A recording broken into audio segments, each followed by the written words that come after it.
Vamos lá então falar um pouquinho de leucemia felina, né? Dar uma forma aí dentro da série aí Atualiza Vet. Pessoal, a leucemia felina, acho que todos, né, que conhecem aí, parte dos clínicos ou os alunos aí que estão em graduação, é uma das principais enfermidades de gato, né? Enfermidades infecciosas voltadas aí para gatos. Então, que atinge não só gatos domésticos, obviamente que é o principal alvo, né, onde você tem o vírus se mantendo, onde tem várias situações aí de transmissão, e também felídeos selvagens. Já foi descrito em vários tipos de felídeos selvagens. E além mesmo tendo uma vacina, né, a leucemia ela é a principal causa de mortalidade das doenças de etiologia viral em gatos. Então, além da FIV e FeLV, ela é ainda a principal causa de mortalidade, né, em decorrência do próprio imunossupressão, como também causal da FIV, a FeLV ela determina um problema ainda mais grave, tá bom? Tem uma soroprevalência mundial, esse número aumentou. Os últimos dados que eu tinha eram de 2018, 2019. Esses dados estavam na faixa aí de 1,5%, 1,2%, tá? Esse número ele subiu, dado um artigo que eu li de 2022 de um grupo do Japão, tá? Que fez aí uma prevalência aí, deu uma ideia de prevalência mundial baseada num estudo de modelagem até de transmissão, tá? Em torno aí de 3% mesmo, e a maioria dos países tendo a vacina disponibilizada comercialmente, tá? Então é importante, por isso que a gente também está vendo isso. Então o aumento da população felina, né, em decorrência aí da própria questão do próprio hábito, né, de algumas populações, de alguns seres, né, de alguns países, a adoção de animais, né, em tudo aí por membros da família, né? Então isso aumenta também a população felina numa determinada região, que logicamente, se aumentando o hospedeiro, aumenta a possibilidade de infecção de hospedeiro, então aumenta a prevalência também, né? Então, quando você tem grande concentração, dei um exemplo aqui, por exemplo, gatis, né, você tem aí a sobreprevalência mais alta ainda. Esses dados aqui, de 33%, tá, são relacionados à sobreprevalência identificada aí nos Estados Unidos. Isso aí no final da década de 90 até 2010. Então, mas isso não está muito longe do que a gente vive, tá, que a gente encontra aí, né, no Brasil também, tá? No Brasil, os últimos dados que foram vistos são artigos, assim, prevalência, são muito escassos, tá? O que geralmente você tem casos clínicos associados com relação a tratamento, com relação à manifestação clínica, e poucos dados de soroprevalência. Você não tem muito artigo de soroprevalência com relação a FeLV, atualizados, tá? Artigos você tem, mas atuais muito pouco. Então a maioria dos artigos que se tem é justamente quando você estava na questão de estudos relacionados à eficácia da vacina, né? Então esses estudos precisavam de dados sobre prevalência da enfermidade para serem lançados e identificar se com a vacina houve redução ou não de casos. Então, geralmente esses artigos vão se concentrar bem ali no início do ano 2000, tá? 2001, 2002 ali. Então esses dados que eu tenho aqui foram identificados em felinos selvagens no Mato Grosso, no Ceará chegou a uma prevalência, soroprevalência, né? Identificador de anticorpo, mas não consegue diferenciar vacinal ou também de infecção natural, chega a 83%. Em Minas Gerais e São Paulo são animais não vacinados, aí em torno aí de 5% dos animais atendidos em clínicas, tá? Mas que são dados um pouquinho escassos, eu acredito que também com o conhecimento que eu tenho com relação à patogenia do vírus, a questão de transmissão, a epidemiologia da doença, pouco se mudou desse número aqui, tá? Então, por que pouco se mudou? Porque a questão de mecanismos de transmissão, com o aumento da população de gatos, né, e a questão mesmo da vacina, ela se mantém estável na população, né, já que é pela característica do próprio vírus, a gente vai falar isso um pouquinho mais para frente, que é um retrovírus. Então, a transmissão desse vírus, a maior parte deles ocorre de forma horizontal, né, no mesmo indivíduo para uma espécie para outra. Então, geralmente está associado aí ao contato direto, principalmente contato direto ou indireto por meio de fômites, aí, vasilhas de água, né, principalmente vasilhas de comida. Então, em gatis isso é muito comum, né, gente? Então, por que isso? Porque grande parte do vírus, uma das principais vias de transmissão, das mais eficientes de transmissão, é a saliva, né? Além, sim, também como secreções nasais, já foram descritas também transmissão pela urina e também pelas fezes. Então, a saliva acaba sendo o principal, tá? Apesar que secreções nasais também são muito comuns, então o contato aí com os fômites faz com que você tenha aí a transmissão indireta também. As vasilhas, utilizadas em comum para vários animais, tá? E o que já foi relacionado de fatores de risco é, sim, isso daqui, ó, né? Então, a questão de animais não castrados, que transmitem, né, pela própria questão do hábito do animal, como a gente já falou na FIV, por conta também das mordidas aí em brigas, né, que se tem, isso é muito comum dentro da espécie. E gatos castrados, por eles não terem, ele muda toda a questão do hábito, a questão também do próprio hábito reprodutivo do animal, você não não estabelece também a questão de hierarquia, os animais eles tentam ficar mais mansos, né, vou pôr entre aspas que isso não é geral, tá? Mas podem isso determinar. E isso faz com que se envolvam menos em brigas ou fiquem mais dentro de casa, ou mesmo não sai tanto, né, aí para as ruas, tá bom? Mas há também transmissão vertical. Então, transmissão vertical aí, né, então seria aí da mãe para os filhotes. Você já tem a transmissão transplacentária, no caso de uma mãe positiva, né, de uma gata positiva, e também durante o período de amamentação, que você tem a transmissão também pelo leite, dada que a viremia que ocorre no organismo do animal ela é muito grande, tá? Decorrência aí da imunossupressão e aí os picos de viremia que determinam também picos de transmissão. Joia? Por quê? A produção viral é muito alta, né? A replicação viral ela é muito acentuada, dada a questão de adaptação do hospedeiro. Então, isso é um estudo já bem mais antigo, mas que avaliou em torno aí de 1 milhão de partículas virais por ml de saliva, né, e consegue eliminar. Então, logicamente, dessas 1 milhão de partículas virais, a gente está relacionado aí algumas que são, né, patogênicas e as outras que são partículas anômalas, né, que não têm capacidade de transmissão, mas dentre 1000 aí é um número bastante grande que logicamente isso favorece a questão da transmissão também, tá? Vamos falar então do agente causador, da etiologia, né? O agente etiológico aí que é um vírus, né? Então o vírus da leucemia felina, a gente comumente fala, não, isso é FIV ou é FeLV, a gente está falando do agente causador, né? A doença chama-se leucemia felina, causada pelo feline, né? Leukemia virus, por isso que é FeLV, tá bom? Então o vírus da leucemia felina, a sigla aí em inglês. Então, o retrovírus, assim como a gente falou do vírus da FIV, né, o FIV, da subfamília Orthorhetroviridae e o gênero Gamma-retrovírus. Então, a gente vai dar uma olhadinha aí na estrutura do vírus, a gente vai ver que é um vírus envelopado, né, de capsídeo helicoidal, que tem aí em torno de diâmetro de 80 a 120 nanômetros de diâmetro. O que é importante a gente saber da estrutura do vírus aí? Lembrando que a gente tem uma aula específica da família Retroviridae, né, que está no canal, aí uma aula mais antiga, mas que tem as principais características, a questão de replicação você pode ver, eu vou deixar num card aqui em cima o link para vocês verem essas aulas também, tá bom? Então passando um pouquinho mais rápido, que é importante a gente observar aqui. Ele é um material genético RNA fita simples, né, então ele é um retrovírus, volto a falar da questão do FIV também, por quê? Porque ele consegue, por meio da produção de uma enzima chamada RT, né, a transcriptase reversa, propiciar a produção a partir da molécula de RNA em DNA. É o sentido inverso, retrógrado do que seria normalmente, já que DNA que produz RNA. Né? Então, por ter uma transcriptase reversa, essa proteína que é codificada aqui, né, pela RT, ó, tá aqui, ó, né, o gene codifica aí que está parte do gene POL, pois ele é clivado e você tem a produção da RT aqui que vai favorecer a duplicar a mudança, né? Produção a partir de uma fita simples de RNA em uma molécula de DNA, tá bom? E aí, por conta dessas características, principalmente da proteína SU, né, que é da superfície do vírus, que tem aí no envelope, que é uma parte a partir da clivagem aí dessas proteínas do envelope, você vai ver que tem uma proteína de envelope, né, glicoproteína 70, depois ela tem proteína de matriz, e por aí diante maturada ela vai virar essa proteína SU aqui. Então, antes, a gente vinha aí praticamente 4 tipos, né, 4 subgrupos do vírus da leucemia felina.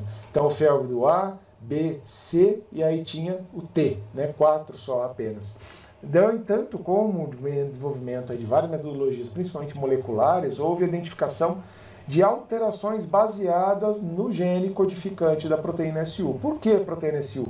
Porque ela é a proteína mais externa. Então é justamente onde essa proteína aqui vai se ligar com o receptor celular. Olha que feio que coisa aqui.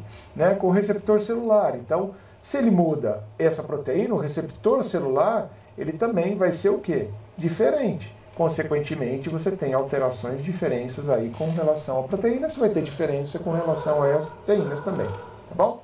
Então, o FeLV, já foram descritas, além do A, B e C, o FeLV do tipo D e o E, tá? Que são os mais novos, e tinha aí também o FeLV T, que está associado a linfócitos T, mais associados, tá bom?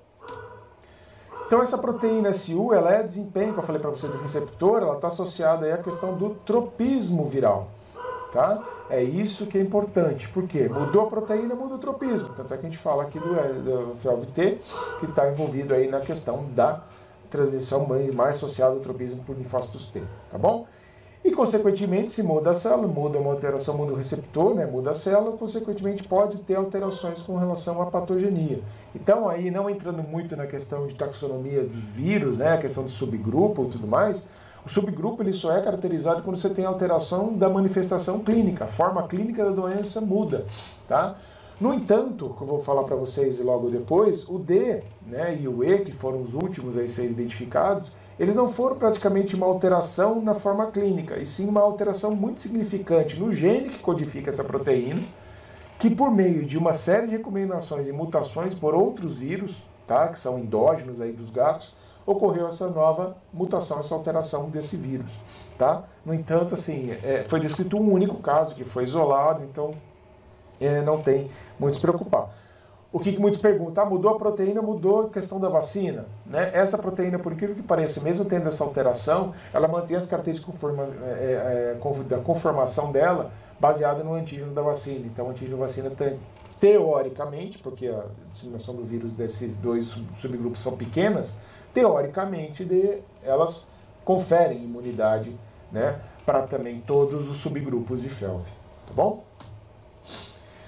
E aí as glicoproteínas do envelope, né, são as mais externas que eu falei para vocês que muda. Você tem a GP70, que é justamente a principal proteína indutora de anticorpos, tá? Então a gente está falando de uma resposta imune, né, humoral, aqui, tá? Não necessariamente, a gente vai falar depois, a questão da resposta imunicelular, que ela tem a ver também, mas mais aí pela atividade viral.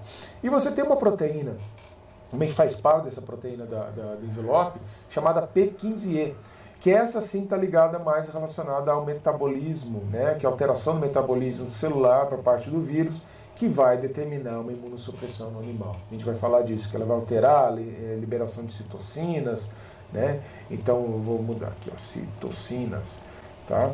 Meu Deus do céu, tá horrível esse negócio para escrever aqui, mas damos um jeito, tá bom? Então é bem relacionado à imunossupressão, a gente vai falar disso na patogenia.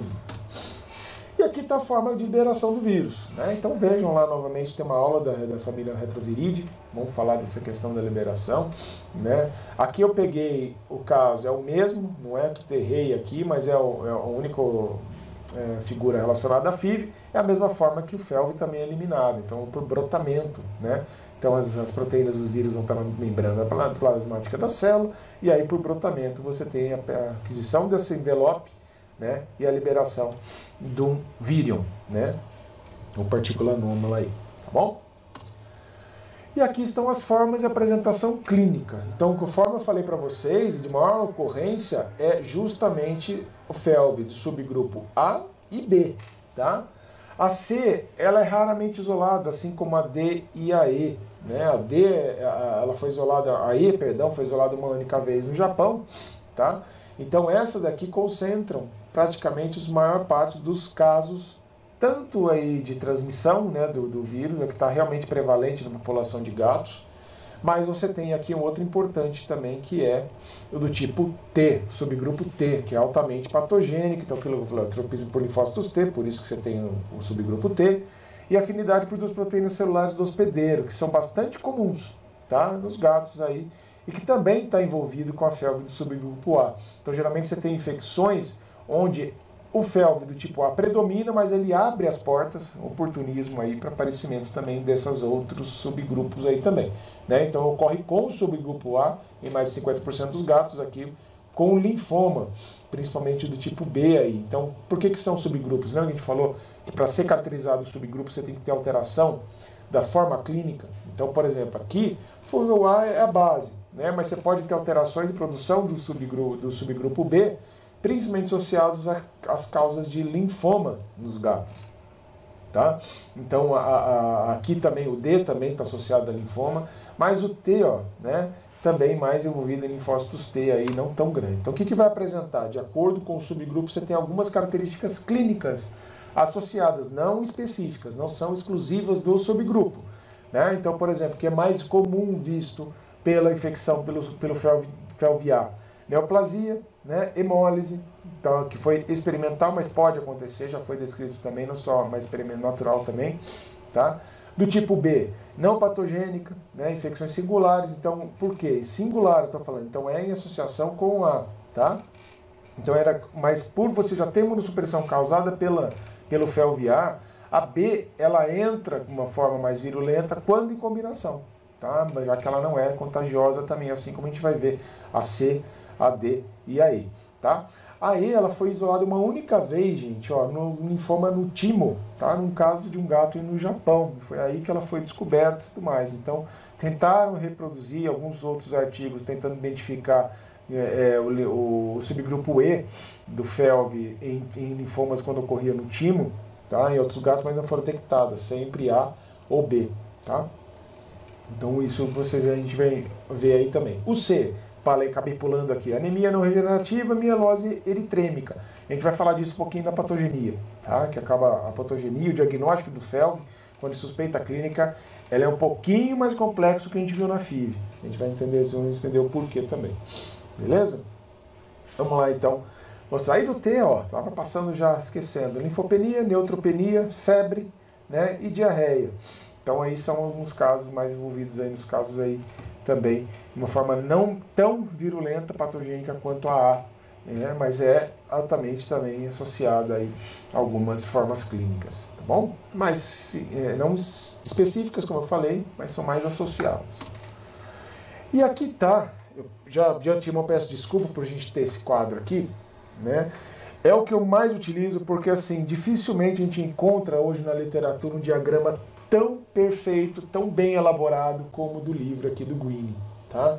Então eu compartilho com vocês aí uma parte que é justamente que demonstra a parte da patogenicidade, né, da infecção da patogênese, né, do FeLV, e a gente começa a explicar agora para vocês. Então, a entrada do vírus, né? A gente falou das transmissões, principais formas, né? A saliva, causa de transmissão, e secreção nasal. Então você tem aí, seja por via oral ou nasal, né, a entrada do vírus, né, no organismo animal. Então o que esse vírus vai fazer? Ele já vai determinar uma replicação no tecido linfóide da região orofaríngea. Por quê? Esses, né, deixa eu apagar aqui que já fez uma lambança aqui. Então esse daqui, vou com a apontadora laser, acho que fica melhor. Então isso daqui, gente, da linfóide orofaríngea, é justamente o início de uma resposta imune inata, né? Você tem o aprisionamento do agente invasor, você tem ali a fagocitose, tração, expressão, né, e processamento de antígeno. Então, pelo processamento de antígeno você já une, né, células linfóides, as células de tropismo para esse vírus, todos os retrovírus praticamente, tá, de interesse animal. Então isso faz com que você tenha o quê? Já nesse tecido linfóide, cheio de células permissivas ao vírus, né, que vão produzir, você já tem a replicação ocorrendo. E essa replicação ela pode ter dois destinos, vamos colocar assim, duas formas que podem acontecer com ela. Se é uma replicação produtiva ou abortiva, tá? Isso está muito relacionado com a relação hospedeiro-agente etiológico, né? Hospedeiro-parasita, que fala que enfermidade infecciosa a gente falou de outra forma. Então você pode ter essa relação, o hospedeiro se adaptar, determinando a replicação, o vírus se adaptar ao hospedeiro, determinando uma replicação, mas sem pouca destruição, ou seja, ele vai chamar menos atenção da resposta imune, ou ele pode causar uma replicação intensa, determinando a ativação da resposta imune, e isso inibir ou estimular ainda mais a replicação. Como assim estimular a replicação, professor? Lembra que eu falei para vocês que você tem qual é a célula-alvo aqui, de que o vírus tem tropismo? São células de tecido linfóide, é um sistema de defesa, a própria célula do sistema de defesa são células-alvo, tá? Não só as células de defesa, como os tecidos, linfóide primário e secundário também. Então o que você vai ter aqui? Caso o vírus tem a replicação, o animal consiga estabelecer uma resposta imune eficiente aqui, tá? O que vai acontecer? Você vai ter um animal que vai regredir a doença, vai eliminar a carga viral, e o que você vai ter com isso? Um animal sadio, aí a healthy cat, tá? E negativo para FeLV, FeV. Eu falei FeLV ainda, né? FeLV, tá? Negativo para FeLV. Isso daqui interfere para a gente entender a patogenia, para a gente estabelecer a questão de diagnóstico. A gente tem que entender a patogenia da doença. Beleza? Estabeleceu a resposta imune efetiva, acabou. Em que caso que a gente vê isso daqui muito comum? Animais vacinados. Isso daqui é justamente que seria aí a patogenia do início da infecção, mas por ter uma resposta imune efetiva, seja ela natural ou induzida por meio da vacina, né, você vai ter um animal regredindo a doença e sendo saudável. A ficção não estabelece. E aqui que a gente observa, o vírus ele vai estar o quê? Totalmente eliminado do organismo. Esse animal vai transmitir? Não vai, ele vai ser negativo para o FeLV, ele não é um animal transmissor, tá bom? No entanto, a maior parte dos animais, quando não estão imunizados, qual que é o curso da doença? Já justamente você vai ter isso daqui, uma resposta imune ineficiente, né? Que vai determinar o quê? Quanto mais partículas virais, maior a disseminação do vírus dentro do organismo animal. Então vai ocorrer o quê? Uma viremia sistêmica, disseminação sistêmica no animal. Sistêmica ele vai para onde? Ele vai para tudo que é órgão, tá? Onde ele vai encontrar células permissivas a ele com o receptor para a sua glicoproteína de envelope? Aonde? Em tecido linfóide, principalmente aonde? Medula óssea, tá? E células linfóides. Joia? O que ele vai fazer nessas células? Replicar. Vai replicar naquelas células, né? No órgão linfóide primário, secundário, o que for, ele vai se replicar. Aí você pode ter o quê? Por meio dessa replicação, por intensificar tanto, ele vai chamar mais a atenção do organismo. O que vai acontecer? O tecido linfóide primário, medula óssea, ele vai produzir uma grande quantidade maior de células, vai liberar uma grande quantidade de células que podem estabelecer uma resposta imune eficiente, tá? Onde vai determinar uma completa eliminação do vírus, porém, por acontecer essa viremia, e se vocês lembrarem, a forma de replicação do vírus, ele insere o DNA produzido pela sua molécula de RNA, ele insere dentro do DNA da célula. Então fica uma infecção latente, onde o animal não pode mais produzir vírus, ou se dependendo por algum estresse, alguma alteração, alguma infecção concomitante com outro vírus ou algum problema que causa uma imunossupressão, por exemplo, a FeV, estabelecer novamente, o que vai acontecer? Esse vírus sai dessa infecção latente e começa a produzir novas partículas, disseminando uma nova viremia. Para quê? A partir daí você tem mais partículas virais novamente sendo produzidas, que vão produzir a FeLV, tá? Positivo, animal positivo. Por outro lado, esse animal positivo aqui também, né, o animal produzindo as partículas, pode ser o quê? Uma viremia continuada, onde não consegue estabelecer, desde essa infecção que a gente viu, não consegue estabelecer uma resposta imune eficiente. Isso faz com que você tenha o quê? Um animal positivo para FeLV, que vai ficar numa viremia persistente, e por sempre produzir vírus, ele pode até ser uma sobrevivência. O que ele vai acontecer? Ele vai ser um carregador. Ele vai ser o quê? Um transmissor, né? Um hospedeiro aí, sadio. Isso daqui é um grande problema para a gente ver a questão da epidemiologia da doença, porque animais sadios, mas FeLV positivos. E FeLV positivo significa o quê? São transmissores da doença. Tá? Então, se ele é sadio, ele vai ter o hábito normal dele, né? E é positivo. A partir dali, dessa viremia persistente, o que vai acontecer? Pode estar relacionado a alguns sinais clínicos, algumas doenças características, né? Inespecíficas, mas que estão associadas à relação da FeLV. Por quê? Como uma situação, por exemplo, de mielossupressão, no qual a medula óssea ela tenta produzir uma grande quantidade de células de defesa, porém essas células vão sendo destruídas, infectadas, destruídas pelo vírus, e aí você começa a ter problemas associados aí à mielossupressão, né, que por exemplo anemia, trombocitopenia, granulocitopenia, tá?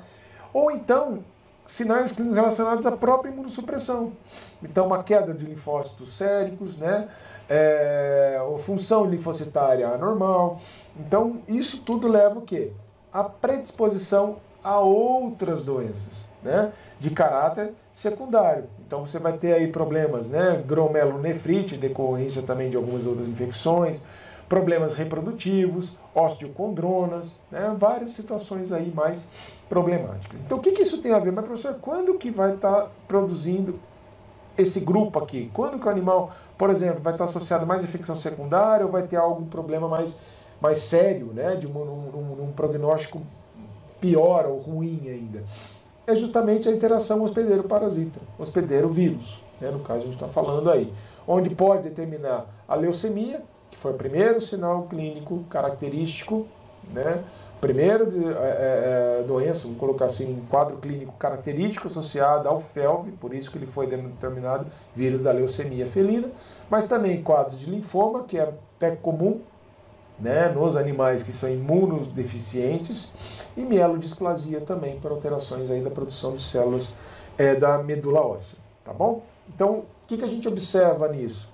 Está muito nessa relação. Então, vale a pena você consegue guardar isso, abordando essa relação hospedeiro com o vírus. Se vai estabelecer uma resposta imune ineficiente, né, causando imunossupressão, os problemas, que continua a viremia, ou se ele vai ter uma barreira aí, né, uma resposta imune eficiente que vai ser negativa aí, eliminando a carga viral, tá bom?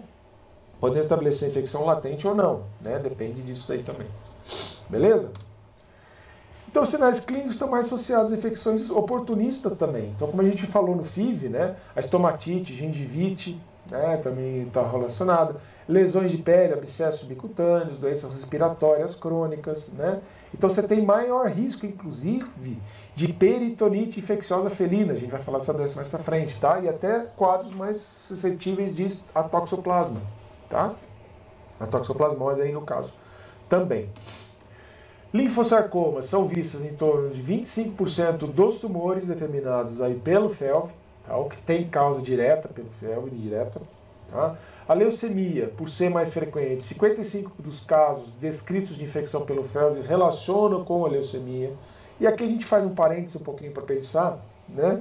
Que logicamente que isso chama muito mais atenção. Então, relatos de casos associados a FeLV com leucemia é a primeira relação que se faz, né? O que causa e o causador. Então, leucemia, vírus da leucemia felina, por isso que ela também é bastante difundida, identificada também. Mas a anemia, gente, olha isso daqui, 62% dos casos, tá? Também estão associados a isso daí. Então, resumindo, o que vai determinar? A gente tem uma receitinha de bolo falando que existe um sinal patognomônico, até eu odeio falar esse termo, tá? Não existe isso daí. Então, primeiramente para doenças infecciosas. Então, o que vai estar associado a isso? É a relação félvico-hospedeiro, tá? A questão da imunidade, estabelece ou não imunidade eficiente ou ineficiente. É isso que vai determinar o curso da doença. E, logicamente, se você dá condições para esse animal debelar a infecção, né? Um animal bem nutrido, um animal que, né, bebe bem água, que está ok, ou seja, o status corporal dele está perfeito, está ótimo, um animal sadio, ele vai ter muito mais condições de desenvolver uma resposta imune eficiente contra o FeLV, né, do que ele ser um animal desnutrido, ali é um animal primático, um estresse, uma falta, né, questão de bem-estar aí também interfere. Esse animal ele vai estar, provavelmente, ele não vai ter forças para desenvolver uma resposta imune eficiente. Então aí você tem uma imunossupressão e, consequentemente, estabelecimento da infecção, tá? Então a relação que a gente fala é isso daqui, abortiva, né? Que seria o quê? Quando a infecção não vai para frente, ela é abortada a infecção. Então, o DNA proviral que está lá dentro da célula e o antígeno, eles não são detectados, né, no diagnóstico, ou dificilmente eles vão voltar a ser produzidos e, consequentemente, estabelecer uma nova viremia, né?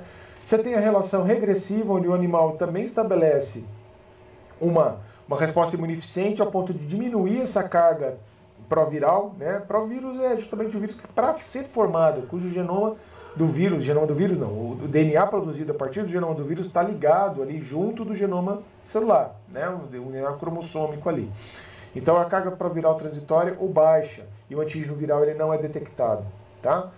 Infecção latente é quando o antígeno viral ele é transitório, ele pode ser detectado ou não, mas a carga proviral ela ainda está ativa, podendo, de forma moderada, produzir novas partículas virais, tá? E aí você tem justamente o que determina a maior causa aí do aparecimento de sinais clínicos, doenças associadas ao FeLV, é a relação progressiva do FeLV com o hospedeiro, que é onde você tem um antígeno viral bastante presente, persistente, e uma carga proviral elevada também persistente. Então isso daqui vai ser um animal altamente transmissor e que pode desenvolver, obviamente, aí algum sinal clínico, uma manifestação clínica mais grave até, tá bom? Então sempre vai depender, FeLV, hospedeiro, e hospedeiro você pode colocar aqui entre parênteses, praticamente o quê? Sistema imune, eficiente ou ineficiente, beleza?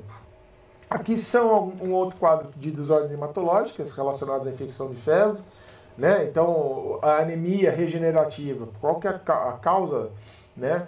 Anemia regenerativa justamente se deve por quê? Porque é expresso os antígenos virais na superfície eritrocitária também. Lembra que eu falei células da medula óssea, células indiferenciadas? Então, causa ainda uma imunossupressão que permite proliferação de hemopatógeno, melhor dizendo, né? Supressão da produção de plaquetas pela medula óssea. Então, você tem uma anemia regenerativa. Não regenerativa, né? Indução viral da alteração de hematopoiese, já é inócula, né, na medula óssea. Então, replicação viral, destruição de células precursoras mieloides, células diferenciadas, tá bom? E por outros, a liberação de citocinas ou neoplasias aí, que vão interferir também na produção das células precursoras através da medula óssea, tá? Pela medula óssea, melhor dizer.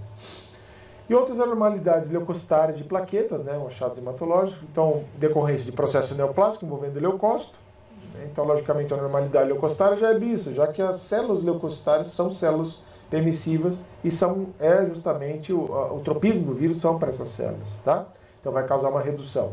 Neutropenia também, né, imunomediada, até após estresse, trombocitopenia também, e aí proliferação neoplásica de megacariócitos, né, que vai determinar quadros até possibilmente a trombose, tá bom? Então, patogenia aí, para quem é hematologista clínico, tem uma boa relação aí, é bem legal de ver essa questão da FeLV aí também, tá? Então, os sinais clínicos, eles estão associados, se convertem em uma resposta imune, né? Então, aqui, ó, a soroconversão está relacionada à produção de anticorpos neutralizantes, então pode recuperar um animal infectado, né? Só que esse animal, mesmo depois da eliminação do vírus, ele vai estar produzindo esse anticorpo, né? Então, posteriormente, a erradicação do vírus, a eliminação do vírus do organismo, o que faz com que essa doença ela pode ser caracterizada como transitória se envolver o diagnóstico sorológico apenas, tá? Então, às vezes o animal não tem nada, mas ele deu positivo na sorologia. Significa o quê? Ele está com o vírus? A gente não pode. Pode ser que sim, só pode ser que não. Já entrou com o vírus, eliminou a carga viral, mas ele tem anticorpo, tá? Circulante ali. E aí vem a pergunta, e a resposta imunicelular? A gente está falando só a resposta humoral, anticorpo neutralizante, mas e a resposta imunicelular? Tem como ocorrer a destruição por meio de linfócitos TCD8, citotóxicos aí também? É bem difícil, tá? É bem difícil mesmo. Tá joia? Por conta, a gente vai explicar um pouquinho mais pra frente no diagnóstico, que é para onde a gente vai começar agora. Pessoal, diagnóstico clínico de FIV e FeLV. Já pega o gancho de FIV, é fácil? Não, né? É muito difícil dados os sinais inespecíficos. Maior causa, justamente, o animal vai chegar. Então a gente tem que pegar um pouquinho quando que esse animal vem para atendimento na clínica veterinária. Ou quando ele demonstra que tem alguma coisa acontecendo ali que não está legal com ele. É quando ele já tem manifestação clínica. Quando a gente fala de FIV e FeLV, a manifestação clínica, algumas alterações ali, algum sinal clínico, alguma queixa clínica pelo tutor, ela se dá justamente quando você tem estabelecimento da infecção. Quando já há um mecanismo de supressão desenvolvido, semelhante ao que a gente falou na FIV, tá? Então, para isso, o que vai ser preciso fazer? Diagnóstico diferencial, que pode ser tanto que a gente falou aí da FIV, né, da FeLV, toxoplasmose, neoplasias e tudo mais, tá? Então, para essa imunossupressão, a gente tem que saber qual é a causa dessa imunossupressão, né? Os fatores associados, os sinais clínicos que podem estar apresentados, eles são sinais, muitas vezes, de infecções secundárias ou quando são processos neoplásicos, né? Que aí tem mais relação com FeLV. Então, até, a gente precisa fazer o quê? Um diagnóstico laboratorial. Esse sim acaba sendo o definitivo, né? Ou existem métodos rápidos, mas é bom a gente entender um pouquinho, né? Testes sorológicos, né? Que são dos mais, já foram os mais utilizados aí. né? A imunofluorescência, né, direta aí, através de esfregaço sanguíneo, você pode usar um antígeno aí que vai se conectar, então vai ser vai ficar fluorescente, né? Aí, ELISA, né, o teste imunoenzimático aí, também está associado, que pode ser feito. Ou o mais comum para identificação de antígenos virais, aí por meio, né, do própria saliva do animal, urina, ou mesmo do sangue total do animal, são os kits comerciais, né, os SNAP testes, os testes rápidos aí, que também que são utilizados para FIV e FeLV, já identificam no mesmo teste os dois, tá? Só que é bom a gente ter não uma cautela na interpretação, não estou falando de interpretação do teste, mas assim, a relação com a patogenia da doença, tá? Então aqui eu mostrei para vocês, né, o FIV, FeLV, então mesmo o antígeno, né, você tem vários outros marcas diferentes aí, tá? A maioria deles entra aí a questão dos dois, a identificação dos dois agentes, tá? Tem também pela PCR, então identificação aí de uma nested de PCR, DRT, PCR seguida da nested, tá? Por meio de saliva, urina é muito utilizada, essa aqui é a última padronização, justamente essa base aqui é justamente o tamanho que foi identificado o gene do envelope, tá? Que caracterizou lá, eu peguei do artigo que foi descrito o FeLV do subgrupo E, é esse daqui, tá? Que ele fez uma análise e identificou lá esse envelope que tinha aí 200 a 145 paras de base, aquele fragmento que o primer amplificou, tá?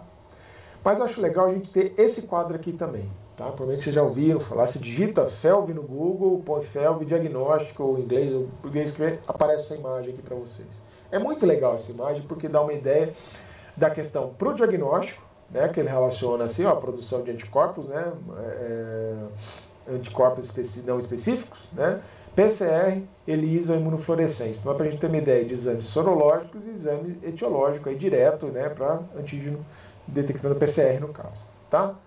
Então, o que a gente tem? O animal foi exposto. Então, você tem lá o vírus, toda a partícula dele certinho lá, assim. Se é um animal regressor, lembra que a gente falou de animal regressor? É aquele que tem a resposta imunodeficiente, então ele elimina todo o vírus. O que vai acontecer? Ele entrou em contato. Então, se ele entrou em contato, é um mecanismo,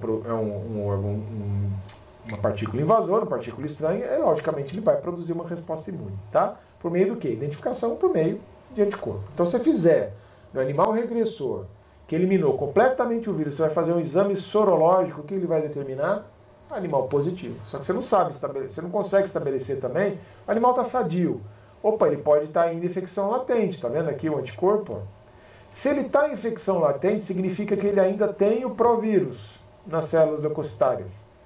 Então, o ideal seria para ele estabelecer se ele está em infecção latente ou não, fazer um teste molecular, fazer uma PCR aí a partir das células leucocitárias, né, dos glóbulos brancos, da parte branca, sérica aí do sangue total, tá? Então faz a PCR. Anticorpo ele vai dar positivo, independente se é positivo ou negativo, tá joia? Então se ele foi exposto ou não. Lógico, se ele foi exposto ele vai ter o anticorpo, isso que eu quero dizer, tá bom? Uma infecção latente, se ele tiver um estresse, uma imunossupressão que faz com que esse provírus produza mais partículas virais, a replicação ela seja persistente, constante, ela pode desenvolver um quadro de viremia sistêmica onde você tem estabelecimento total da infecção. Resultado disso, você vai ter a partícula viral completa, né, produzida, ou seja, o vírus vai estar circulante por questão de uma viremia. E o que isso pode possibilitar? Identificação por outros métodos diagnósticos, como alguns ELISA e também imunofluorescência direta, que vai identificar o quê? O antígeno do vírus. Então, aquele SNAP test, qual que ele utiliza? O antígeno viral é justamente a glicoproteína do envelope, certo? Se no SNAP test ele vai apresentar aqui antígeno, ele vai dar negativo no gato regressor. Então aqui para o SNAP test ele é muito bom no caso de animais o quê? Que estão se recuperando, que regrediram da doença, para identificar a questão se entraram ou não em viremia, certo? Mas infecção latente, o SNAP test pega? Não pega. Por quê? É o provírus, ele não está com infecção, não está produzindo vírus, não está circulante. Então você não vai ter essas proteínas do vírus para o teste diagnóstico detectar, certo? No entanto, se o animal estabelece uma resposta imune ou não estabelece uma resposta imune eficiente, mas sim uma imunossupressão, o que vai determinar? Uma viremia persistente. E aí que antes era, né, você vai ter uma viremia o quê? Persistente. Isso vai fazer com que você tenha o quê agora? Não mais só provírus, mas a partícula viral sendo produzida. No snap test, esse animal vai ser positivo até o fim, enquanto ele ser carregador do vírus. Tá? Sorologia, ele pode ser positiva? Vai ser positiva.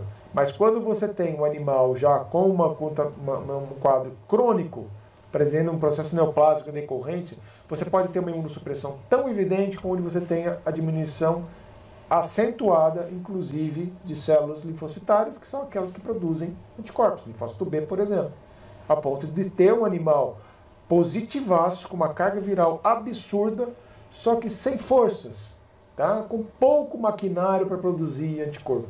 E isso é um animal que vai ser negativo no exame sorológico. Tá bom? Mas o que é importante aqui, o snap test ele é o mais eficiente, por quê? Porque ele detecta tanto numa viremia, né, que pode evoluir para um quadro regressor, tá? Onde deu negativo o snap test, ou ele pode estar em infecção latente, ou eliminou completamente o vírus, né? Que significa aqui, ó, é um animal que está sadio, tá? Então, snap test negativo, opa, animal sadio.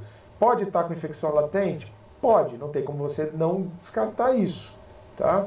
Então, o que você vai fazer para saber se ele está com infecção latente? Opa, vamos fazer uma biologia molecular, vamos lá para a PCR, certo? Ah, mas o animal ele vem produzindo, tem infecções secundárias, tem sinais clínicos associados, que podem ter o desenvolvimento de tumores, neoplasias e tudo mais. Qual é o principal teste que você vai fazer? O SNAP. Tá? O teste rápido aí com o antígeno viral, por quê? Para saber se tem vírus circulante. O animal dessa forma ele sempre vai ter vírus circulante, porque a viremia é persistente. Não é só o provírus. Tá bom? Bem legal esse quadro aqui para a gente ter essa ideia. E aí, terminando, pessoal, encerrando já para ir para a parte final da nossa aula. Então, o que a gente deve na prevenção dos casos? Lembra que eu falei na FIV? É praticamente a mesma coisa, né? Só que é importante a gente ter o diagnóstico correto. Animais positivos eles devem ser isolados, evitar que eles saiam à rua, tá? Limitem os acessos à rua, sei que é difícil, mas é uma forma importante de prevenção, já que através de brigas, mordidas, transmissão de saliva, secreção nasal, você não vai ter a transmissão, né, para outros animais saudáveis, e com isso você tem que diminuir a exposição, consequentemente a prevalência dos casos, tá? Então o diagnóstico correto aqui é importante, buscar atendimento no caso de alguma anomalia. O ponto diferencial da FIV, a FeLV, você tem vacina, tá?